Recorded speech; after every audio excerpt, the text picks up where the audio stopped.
Ayun o. Dalawa yata sila. Ito sa malaki. To.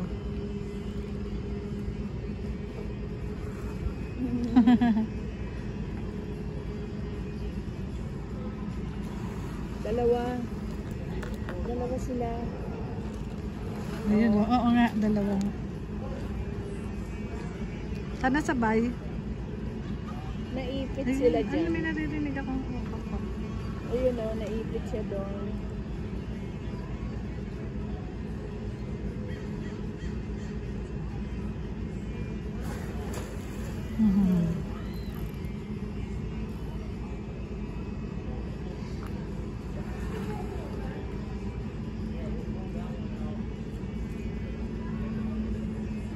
Nalibot namin yan. Lakad lang kami. Hindi kami pupunta dito. Lakad kami doon. Tapos doon kami nagpa-park sa Pikes.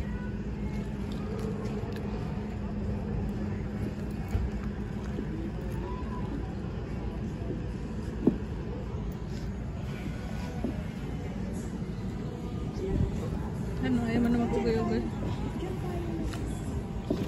Tindahan natin.